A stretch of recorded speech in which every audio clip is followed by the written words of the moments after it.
Hi there, আসসালামু আলাইকুম। প্রিয় এইচএসসি 2025 শিক্ষার্থী বন্ধুরা, তোমরা ইংরেজি প্রথম পরীক্ষা অলরেডি দিয়ে ফেলেছো। ইংরেজি সেকেন্ড পেপার পরীক্ষার সামনে আছে, শর্ট সিলেবাস 100 মার্কের।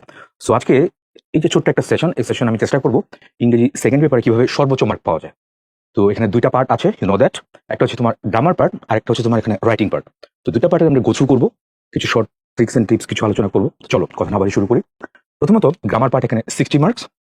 এখানে যদি একটু কৌশলে যদি একটু অ্যাপ্রোচ করা যায়, তোমার যদি খুব ভালো দখলে থাকে, 360 ডিগ্রি তুমি প্রিপারেশন দিয়ে কভার করে ফেলো গ্রামারের যে আইটেমসগুলো এখানে আছে, তাহলে এখানে কিন্তু খুব ভালো মার্ক পাওয়া পসিবল। 60-60ও পাওয়া পসিবল। তো 60 যদি পাও, ঠিক আছে, গুড, ভেরি গুড।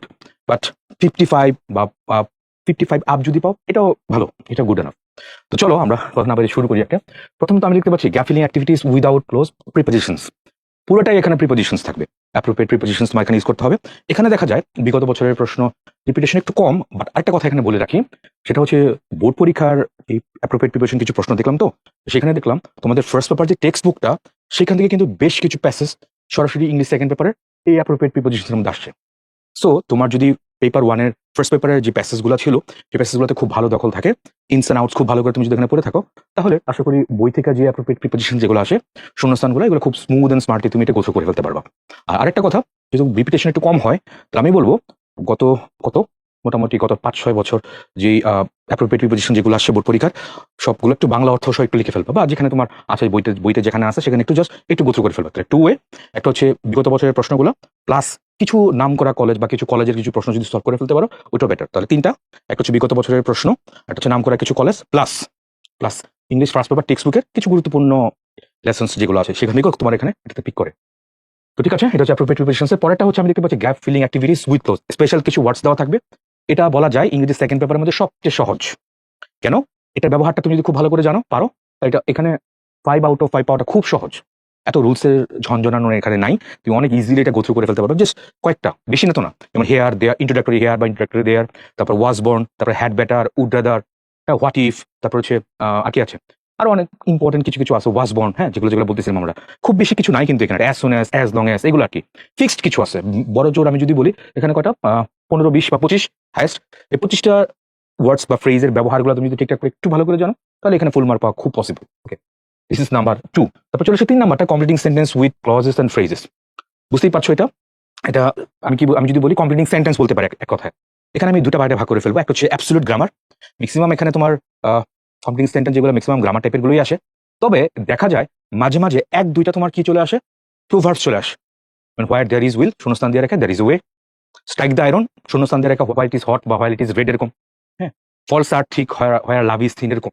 তো আমি বলবো এই জায়গাতে একটু প্রিপারেশন নেওয়ার ক্ষেত্রে গ্রামাটিক্যাল যে রুলস বা স্ট্রাকচার, সেগুলো তুমি পড়বাই, সাথে এই যে যে প্রোভার্বস গুলো, গুরুত্বপূর্ণ কিছু প্রোভার্বস আছে, সেই প্রোভার্বস গুলো একটু ভালো করে দেখে নিও, কারণ মাঝে মাঝে প্রোভার্বস গুলো থেকে এখানে আসতেছে। United we stand, divided we fall, এরকম এক কথায় বল, ইউনিটি স্ট্রেংথ, লাইক। হ্যাঁ, ঠিক আছে, তাহলে এটা বলে দিলাম এখানে, এটা নাম্বার 3-তে। তাহলে 1 হইলো, 2 হলো, আমার 3 হইলো। 4 নাম্বারে দেখি use of verbs, right form of verbs বা সাবজেক্ট ভার্ব এগ্রিমেন্ট। এখানে কিছু এক্সট্রা জিনিস তোমার পড়া লাগবে। দুটা টাইপের এখানে ভার্ব পড়া লাগবে, দেখা যাচ্ছে কাজে লাগবে তোমার। একটা হচ্ছে তোমার positive verb, let, make, help, তারপর হচ্ছে হ্যাভ, গেট। এই 5টা ভার্বের একটু ব্যবহার ভালো করে পড়তে হবে, কেননা দেখা যাচ্ছে 5টা ভার্বের ব্যবহার দিয়ে কিন্তু বোর্ড পরীক্ষার প্রশ্ন আসছে বিগত বছরে। আর আরেকটা প্ল্যাটফর্ম অফ ভার্বস, যে রুলস গুলো, স্পেশালি কম্পাউন্ড ওয়ার্ডস বলো বা কম্পাউন্ড সাবজেক্টের কথা বলো, এই যে as well as, along with, together with, accompanied by, তারপর either or, neither nor, not only but also, এগুলো একটু ব্যবহারগুলো ভালো করে দেখে রাখবা। অবশ্যই বিগত বছরের কিছু প্রশ্ন, বিগত বছরের যে বোর্ড পরীক্ষার প্রশ্ন, এগুলো অবশ্যই ভালো করে দেখবা, কারণ প্রশ্ন হয়তো রিপিটেশন হয় না, কিন্তু রুলস যেগুলো, এগুলো কিন্তু রিপিটেশন হয়। তাহলে আমি বলবো পুরা এখানে যে রাইট ফর্ম অফ ভার্বসের পুরো যে রুলসগুলো আছে, এগুলো তুমি যদি পুরোটা গো থ্রু করো, 360 ডিগ্রি পুরো কভার করে ফেলো, তাহলে এখানেও খুব ভালো মার্ক পাওয়া পসিবল, ফুল মার্ক পাওয়া কিন্তু এখানে বেশ possible. Okay, moving next for narrative style. আমি খুব সহজ করে যদি বলি, এটা হচ্ছে ন্যারেশন। তো ন্যারেশন দেখা যাচ্ছে আমরা সবসময় নর্মালি আসলে কি করি, ডিরেক্ট থেকে ইনডিরেক্ট করি, কিন্তু দেখা যাচ্ছে মাঝে মাঝে আনকমন কিছু জিনিসও আসে। ইনডিরেক্ট পার্টটা দেওয়া থাকে, তখন এটার ডিরেক্টটা করা লাগে। তো এখানে ভালো করতে হলে কি করা লাগবে, এই যে এটা টেন্স অনুযায়ী কিভাবে পরিবর্তন হয়, তারপর কিছু অ্যাডভার্বের পরিবর্তন হয়, ইয়েস্টারডে চেঞ্জ হয়ে কি হয়, দ্যাট প্রিভিয়াস ডে, এরকম। তারপর 5টা বাক্য ছিল, যে অ্যাসার্টিভ, ইম্পারেটিভ, এক্সক্লেমেটিভ, অপটেটিভ, হ্যাঁ, ইন্টারোগেটিভ। এই বাক্যগুলো রিপোর্টেড স্পিচের মধ্যে এগুলো কিভাবে চেঞ্জ হয়, ইনভার্টেড কমার ভিতরে কিভাবে চেঞ্জ হয়, এই জায়গাগুলো একটু ভালো করে দেখলে, তারপর কিছু গুরুত্বপূর্ণ শব্দ যেমন good bye, good night, hi there, হ্যাঁ, হ্যালো, তারপর হচ্ছে গুড মর্নিং, গুড বাই, তারপর টিচারকে যদি অ্যাড্রেস করে ফেলা, তারপর গড, এগুলা কিছু এক্সক্লুসিভ টাইপের কিছু আছে। আর আরেকটা কথা, এখানে ন্যারেশনের মধ্যে অবশ্যই দুইটা জিনিস খেয়াল রাখা লাগবে। একটা হচ্ছে সিকোয়েন্স অফ টেন্সের ব্যাপারটা অবশ্যই খেয়াল রাখা লাগবে। 2 number, yes, last but not the, this is pronoun referencing. ধরো দুইটা বন্ধু এখানে কথা বলতেছে, দুজনে তুমি হি দিয়ে রেফার করলা। এখন এই যে হি যে রেফার করলা, ধরো আবুল আর হচ্ছে বাবুল, এখন দুজনে তো হি ম্যাসকুলিন, তাহলে তুমি কাকে রেফার করতেছো? প্রথমে এই হি দিয়ে তো আবুলকে এ দিয়ে বলতে হবে, বাবুলকে আবার বি দিয়ে বলতে হবে। এই রেফারেন্সটাও কিন্তু অনেক গুরুত্বপূর্ণ ন্যারেশনের মধ্যে। এই রেফারেন্স যদি আমি যে ভুল করি, একই পার্সন মানে দুইটা সেম জেন্ডারের পার্সন যদি হয়, আমি যদি এটা না লিখি বা ডিনোট না করি প্রনাউন রেফারেন্স যদি ভুল করি, তাহলে কিন্তু এখানে বেশ ভালো একটা সংখ্যক মার্ক কিন্তু এখানে কেটে যায়। যদিও সেখানে 7 মার্ক, তাহলে এই জায়গাটা কিন্তু খুব ভালো করে খেয়াল রাখা লাগবে। খুব ভালো করে যে এই জায়গাটা খেয়াল রাখো, তাহলে এখানে কিন্তু ফুল মার্ক পাওয়া পসিবল। এনিওয়ে, তারপরে চলো মুভিং নেক্সট পার্ট দেখি আমরা। এইতে নাম্বার 6, ইয়েস। অনেকেরই এইচএসসিতে স্টুডেন্টস অনলাইনে অফলাইনে ক্লাস যখন নেই, ম্যাক্সিমাম স্টুডেন্টসটা বলে ভাই আমি তো মডিফায়ার পারি না, আমি তো কানেক্টর পাই না। ইয়েস, এইচএসসি স্টুডেন্টের সবচেয়ে ভীতির যে জায়গাটা, এটা হচ্ছে মডিফায়ার। তো মডিফায়ারটা কিভাবে করবা? অবশ্যই বিগত বছরের প্রশ্ন সলভ করবা, অবশ্যই তোমার নাম করে কিছু কলেজের প্রশ্ন সলভ করে ফেলবা। এখানে আমি যদি আরেকটু স্পেসিফিক করে যদি বলি, দুইটা পার্ট আছে দ্যাট মডিফায়ারের মধ্যে। একটা হচ্ছে প্রি মডিফায়ার, একটা হচ্ছে পোস্ট মডিফায়ার। তো প্রি মডিফায়ার সর্বসাকল্যে কয়টা আছে? 10টা। হ্যাঁ, প্রি মডিফ সর্বসাকল্যে 10টা আছে। আর পোস্ট মডিফায়ার সর্বসাকল্যে কয়টা আছে? 8টা। তাহলে 10 আর 8 18টা। আবার এখানে কিছু কিছু প্রি আছে, এটা আবার পোস্টে হয়, প্রিয় হয়। যেমন অ্যাডজেক্টিভ, নাউনের প্রি মডিফায়ার হতে পারে অ্যাডজেক্টিভ, নাউনের পোস্ট মডিফায়ার অ্যাডজেক্টিভ হতে পারে। হ্যাঁ, তারপর অ্যাডজেক্টিভের প্রি মডিফায়ার অ্যাডভার্ব হতে পারে, আবার অ্যাডজেক্টিভের পোস্ট মডিফায়ার অ্যাডভার্ব হতে পারে। এগুলো ডুয়াল ক্যারেক্টার আছে, এটা প্রি মডিফায়ার হতে পারে, এটা পোস্ট মডিফায়ার হতে পারে। এটা যদি একসাথে একটু অ্যালাইন করে পড়তে পারো, তাহলে কিন্তু মডিফায়ার খুব ভালো মার্ক পাওয়া পসিবল। এখানে সবচেয়ে বেশি বড় একটা ঝামেলা সৃষ্টি হয়, এটা হচ্ছে প্রিপোজিশনাল ফ্রেজ। তো হোয়াট ইজ প্রিপোজিশনাল ফ্রেজ, এটা খুব ভালো করে বুঝে লাগবে। প্রিপোজিশনাল ফ্রেজ আমরা নরমালি কিভাবে পড়ি বা জানি, ম্যাক্সিমাম জায়গাতে যে প্রিপোজিশন দিয়ে শুরু হয় আর প্রিপোজিশন দিয়ে শেষ হয়। এটা বাইরেও কিন্তু আছে, প্রিপোজিশন দিয়ে শুরু হবে আবার সেটা শেষ হবে নাউন বা প্রোনাউন দিয়ে, এটাও একটা প্রিপোজিশনাল ফ্রেজ।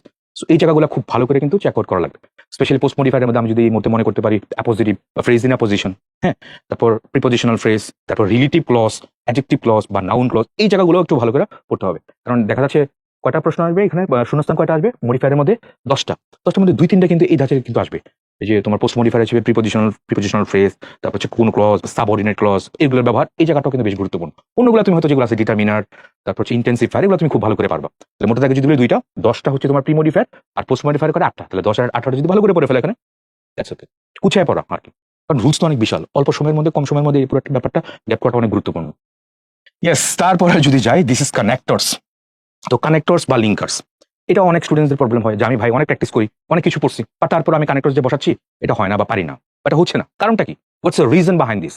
তুমি কি জানো, যেহেতু কানেক্টরস গুলা একটা শূন্যস্থানের পার্ট, তো শূন্যস্থান যেহেতু একটা বাক্যের অংশ, তাহলে বাক্যের অন্তর্গত প্রত্যেকটা অংশই তো এক একটা পার্ট অফ স্পিচ। মানে কানেক্টর বা লিঙ্কার এটাও এক একটা পার্ট অফ স্পিচ। তো পার্টস অফ স্পিচ কয়টা আছে? 8টা। 8টার মধ্যে 4টা পার্টস অফ স্পিচ আমরা কানেক্টর হিসেবে ইউজ করি।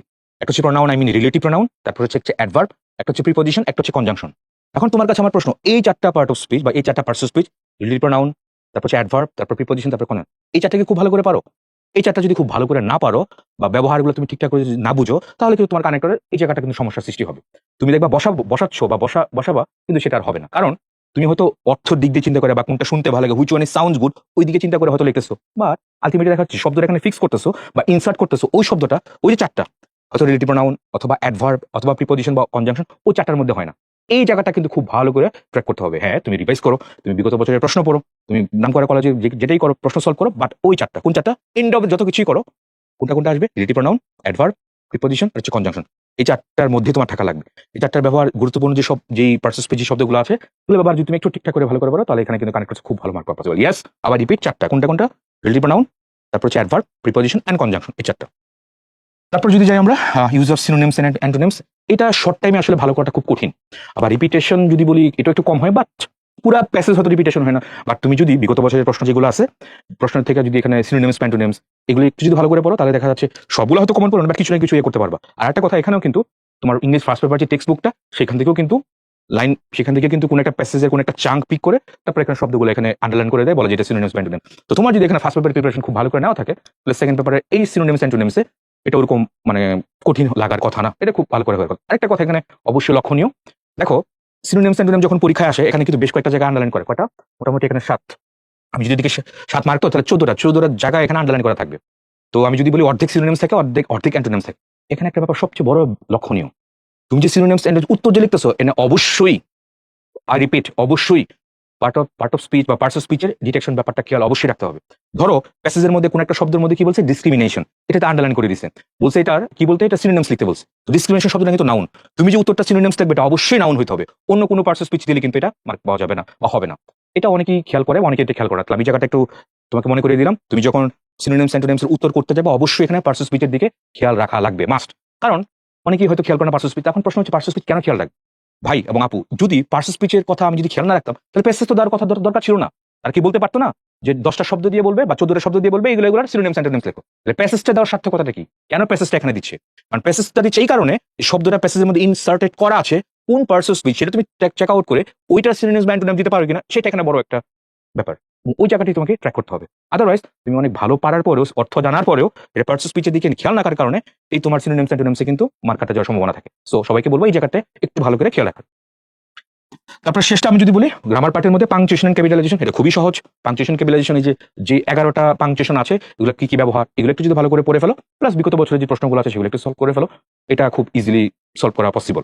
আর হ্যাঁ, তুমি যখন পাংচুয়েশন ক্যাপিটালাইজেশন উত্তর আকার যখন লিখবা, অন্য একটা কালার ইউজ করতে পারো। ধরো তুমি প্রশ্নের মধ্যে যেখানে ছিল সেখানে ধরো ফুল স্টপ নাই বা কমা নাই, তুমি যখন ওইটা প্যাসেজের মধ্যে উঠাইবা উত্তর করতে যাবা, তখন অন্য কোনো কালার, পুরাটা হয়তো ব্ল্যাক দিয়ে লিখলা, আর উত্তরগুলা ইনভার্টেড কমা বা ফুল স্টপ বা সেমিকোলন, এগুলো তুমি অন্য নীল কালি দিয়ে ইউজ করতে পারো। একটা হচ্ছে ব্ল্যাক, একটা হচ্ছে ব্লু।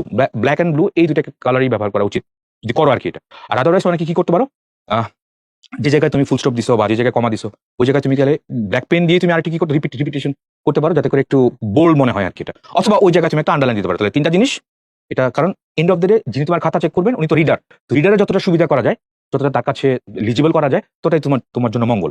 তিন ভাবে করতে পারো। একটা হচ্ছে কালার, বা কালোর মধ্যে তুমি নীল কালি ইউজ করতে পারো। দুই, ওইটা বোল্ড করে দিতে পারো। 3 নাম্বার হয়তো আন্ডারলাইন দিতে পারো। এই তিনটা যে কোনো একটা করে করতে পারো আর কি। এটা হচ্ছে মোটামুটি এখানে লেখার সিস্টেম। আদারওয়াইজ ওই যে 11টা বা 10টার কথা বললাম, এটা তুমি যদি মোটামুটি ভালো করে বুঝে গেলে কোন কোন জায়গায় বসে, তাহলে এটাতে খুব ভালো মার্ক পাওয়া পসিবল। ওকে, এই হচ্ছে মোটামুটি নাম্বার 9। তাহলে এই যে পুরো 60 মার্কের গ্রামারে গো থ্রু করে দিলাম, কোথায় কোথায় কি করা লাগবে। ওকে, তারপরে যে পার্টটা আমাদের, সেটা হচ্ছে তোমার কম্পোজিশন। 40 মার্কস, এখানে কিন্তু অনেক মার্কস, এখানে কিন্তু অনেক মার্কস। এটাতে কিন্তু খুব পেইনস্টেকেনলি কিন্তু তোমার প্রিপারেশনটা নেওয়া লাগবে। এখানে খুব ভালো করে এখানে বুঝতে হবে, মেটিকুলাসলি তোমার এখানে ডিজাইন করা লাগবে যে প্ল্যানিংটা, বা আমি কিভাবে কোন পয়েন্ট অফ ভিউ থেকে লিখবো। কারণ এখানে মার্কস যদি কমে যায়, তাহলে কিন্তু পুরোটাতে 160, first paper plus second paper দুটো মিলে 160 পাওয়াটা কিন্তু কঠিন হয়ে যাবে। তো এখানে আমি যদি বলি, প্রথমটা ফর্মাল লেটার, আচ্ছা রাইটিং, আচ্ছা ইমেল।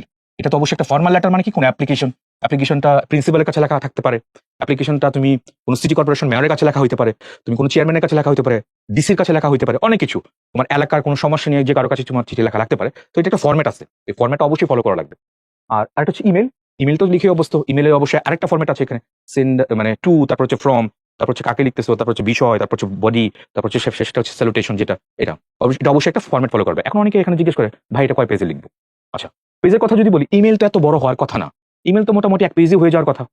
একান্তই যদি তোমার লেখা বড় হয়, তাহলে পাশাপাশি 2 পেজে লিখবো, যাতে করে বাম পাশ থেকে শুরু করলে ডান পেজের মধ্যে তুমি 1 পেজ যেন উল্টানো না লাগে ইমেলের ক্ষেত্রে। সেম গোজ ফর কোনটা, same goes for formal letter writing, যেটাও অ্যাপ্লিকেশনটাও 1 পেজে লিখতে পারো খুবই ভালো। 1 পেজে যদি না হয়, পাশাপাশি 2 পেজে লিখতে পারো, তবে পেজ যেন উল্টানো না লাগে, এইদিকে খেয়াল রাখবা। কোথায়? ফর্মাল লেটার রাইটিং আর হচ্ছে ইমেলের ক্ষেত্রে। এটার ক্ষেত্রে বিগত বছরের প্রশ্ন দেখা যাচ্ছে বেশ রিপিটই আসে। তো অ্যাপ্লিকেশন তো আমরা সারা জীবন ধরেই লিখে অভ্যস্ত। এখানে জাস্ট ফরম্যাটটা মাথায় রেখে, পেজের ব্যাপারটা মাথায় রেখে, ফরম্যাটটা মাথায় রেখে যদি ঠিকঠাক করে লিখতে পারো, ভুল কম করে খুব ভালো মার্ক পাওয়া এখানে কিন্তু পসিবল। তারপরে যদি বলি, 2টা 11 এন্ড 12 দুটাই তোমার প্যারাগ্রাফ। এখানে কিন্তু অনেক মার্ক, দেখো 15 30টা মার্ক কিন্তু এখানে। তো এখানে যদি আমি একটু গুছায়া, একটু কি বলে, প্রি প্ল্যান্ড ওয়েতে আমি যদি খুব থ্রোয়িংটা করতে পারি খাতার মধ্যে, তাহলে কিন্তু এখানেও খুব ভালো মার্ক পাওয়া পসিবল। আর এখানে ভালো মার্ক না বলে কিন্তু আমি বললাম, ইন্ডিভিজুয়ালি তোমার সেকেন্ড পেপারে প্লাস পাওয়াটা খুব কঠিন হয়ে যাবে। তো এখানে সহজ, যদিও 2টা টাইপস আছে দেখতে পাচ্ছি প্যারাগ্রাফ, একটা হচ্ছে লিস্টিং টাইপ, একটা ডেসক্রিপশন। এই ডেসক্রিপশন টাইপের প্যারাগ্রাফটাই দেখবে বেশি বেশি আসে। এটা 200 ওয়ার্ডসের মধ্যে। এটা বিগত বছরের কিছু দেখতে পারো, বিগত বছরের যে প্রশ্ন যেগুলো আছে, বা গুরুত্বপূর্ণ যে কলেজগুলো আছে, কলেজে কিছু রিসেন্ট কিছু টপিকস আছে, যেমন জুলাই রেভলিউশন আসতে পারে, জুলাই রেভলিউশন এটা দিতেই পারে এটা। হ্যাঁ, তারপর রিসেন্ট টাইপের কিছু কিছু জিনিস তোমার একটু ভালো করে দেখতে হবে, যেমন ওয়ার, যুদ্ধ নিয়ে কিছু একটা আসতে পারে আর কি এটা। তো আমি যদি বলি, আর আদারওয়াইজ গতানুগতিক যেরকম ট্রেন্ড, যেরকম আগে যেরকম পড়তা, টি প্লান্টেশন, তারপর হচ্ছে ট্রাফিক জ্যাম, লাইক এরকম যেরকম আসতো, মানে ইউর হবি, এরকম আছে ডেসক্রিপটিভ। এটা কয় পেজ? 200 মার্কের জন্য মোটামুটি 2-3 লেখার সাইজের উপর ডিপেন্ড করে। একটা স্ট্যান্ডার্ড লেখার যদি পেজের কথা বলি, মোটামুটি 15টা সেন্টেন্স লেখা যায় স্ট্যান্ডার্ড যদি বলি। তো অনেকে লেখা আবার ছোট, তার দেখা যায় 20 বা 25 লেখে, তখন সে 2 পেজ কভার করতে পারে। আর তুমি যদি 15টা লাইন একটা পেজের মধ্যে লেখো, এটা মোটামুটি স্ট্যান্ডার্ড, তাহলে 2 পেজ 12 পেজ এটা গুড এনাফ। 200 মার্ক, 200 ওয়ার্ডসের জন্য আর কি, এটা 15 মার্কস কভার করে ফেলবে। তারপরে ফাইনাল যেটা বলি, রাইটিং প্যারাগ্রাফ, যেটা কম্পারিজন আর হচ্ছে কন্ট্রাস্ট, কজ এন্ড ইফেক্ট। এখানেও এত বেশি ভার্সেটাইল প্রশ্ন নাই আসলে, এখানে বেশ কিছুই আসতে পারে। এটার মোটামুটি একটা ফরম্যাট আছে। যেমন আমি যদি কম্পারিজন কন্ট্রাস্ট, এটা কিরকম আসতে পারে, যেমন ধরো বলতে পারে online class versus offline class, এটা একটা কম্পারিজন হতে পারে। তারপর হচ্ছে তোমার কোনটা, public university versus private university. তারপর আরেকটা যদি বলি, সেটা কি হতে পারে, সেটা হতে পারে তোমার village life versus city life. তো ওই যে এটা পার্থক্যটা, কম্পারিজনটা। তো কম্পারিজনটা যখন করবা, তুমি তো কোন একটা চুজ করবা, তোমার সিটি লাইফ ভালো লাগে নাকি পাবলিক লাইফ ভালো লাগে, কোনটা ভালো লাগে। কিন্তু প্রথমে দুটার আগে প্রোজ এন্ড কন সবকিছু বলা লাগবে, তারপর তোমার স্ট্যান্ডিং পয়েন্টটা আগে আনা লাগবে। এটা আলোচনা করে তারপর তোমার স্ট্যান্ডিং পয়েন্ট দুটি, এই যে ব্যাপারটা খেয়াল রাখবো। এবং শেষটা হচ্ছে দেখতে পাচ্ছি cause and effect, globalization and its effects. Globalization পুরো ব্যাপারটা কি, এটা কিভাবে ক্ষতি করতেছে পুরো পরিবেশের উপরে, তারপরে ক্ষতি করার পরে এটাকে আমরা কিভাবে এটাকে টেম করতে পারি, এভাবে কিভাবে কাট করতে পারি পুরো ব্যাপারটা, তারপর এটা নিয়ে কিভাবে কাজ করতে পারি, কনসার্টেড ইফোর্ট কিভাবে আনা যেতে পারে, এটা নিয়ে আর কি পুরো একটু ব্রেনস্টর্মিং করে তুমি যদি আগে, পরীক্ষাতে তো আনকমন আসতে পারে, তখন কি হবে। তো অবশ্যই তোমার মোটামুটি পেন্সিল দিয়ে একটু রুটম্যাপ করে নিবা যে কি কি জিনিস আনতে পারে। ধরো কি আসলো পরীক্ষাতে একটা আনকমন কিছু একটা দিয়ে দিল, এটা পরিবেশ রিলেটেড কিছু একটা দিল। ধরো আর্থকোয়েক নিয়ে আসলো, আর্থকোয়েক নরমালি আমরা গতানুগতিক ভাবে পড়ি না। এখন আর্থকোয়েকটা কি, কেন হচ্ছে, বাংলাদেশে এটার ইম্প্যাক্ট কি হতে পারে, হ্যাঁ। তারপর এটা নিয়ে এটা প্রিকশনস কি প্রিকশনস আমরা নিতে পারি। তো এই মোটা দাগে যদি এই 4-5টা যদি আমি পয়েন্ট আমি যদি মাথায় রাখি, বা পেন্সিল দিয়ে আমি যদি খাতায় তো না, প্রশ্নে যদি একটু লিখি বা খাতায় লিখতে পারো, এটা কেটে দিতে পারো, এটা যদি একটু ব্রেনস্টর্মিং করি, তারপরে এটা দিয়ে তুমি যদি আস্তে আস্তে অল্প অল্প করে মাথায় যদি ইয়ে করো, একটা ডিজাইন করে স্কেচ করো যে এরকম এরকম এরকম, দেন এটা দিয়ে পুরো একটা কমপ্লিট একটা প্যাকেজ বা কমপ্লিট একটা রাইটিং এখানে বিল্ড আপ হওয়া পসিবল। এটাও তোমার এখানে 200 ওয়ার্ডস পেজ যদি বলি, এখানে এটাও তুমি মোটামুটি ফলো করতে পারো কত, 2-2.5। তবে উপরটাও 200 ওয়ার্ডস আর নিচেটাও 200 ওয়ার্ডস। উপরটা যদি 2.5 পেজে লেখো, নিচেটাও মোটামুটি চেষ্টা করবা 2-2.5 এই পেজের মধ্যে, মানে মোটামুটি সাদৃশ্য রিজেম্বল যেন হয় আর কি। এক্সট্রা কোনো কিছু বার্ডেন যেন না নিই আমরা, যে একটা 200 ওয়ার্ডের এটা এটা কি করছে, এটা 5 পেজ লিখছি আর পরটা 2 পেজ লিখছি, এরকম যেন না হয়, মোটামুটি কাছাকাছি পেজ নাম্বার যেন মোটামুটি কাছাকাছি হয়। আরেকটা কথা, last but not the least, writing এর মধ্যে তুমি যেটাই করো, ইংলিশের মধ্যে quality is the main fact. I repeat, quality is the main fact, not the quantity. অনেকেই বলে পেজ বেশি বাড়াইলে কি বেশি মার্ক দেয়, নট লাইক দ্যাট। তুমি যদি কম কথায় পুরো ব্যাপারটা গুছিয়ে এক পেজেই সেটা শেষ করে ফেলো, বা 1.5 পেজে সেটা শেষ করে ফেলো, বা 2 পেজে সেটা শেষ করো, that's enough. I repeat, this is the quality, not the quantity. So that's all from me. তোমাদের জন্য শুভকামনা রইলো। আশা করি সেকেন্ড পেপার পরীক্ষাটা খুব ভালো পরীক্ষা দিবা, খুব ভালো পরীক্ষা হবে। সবার জন্য শুভকামনা রইলো। Thank you very much. আসসালাম।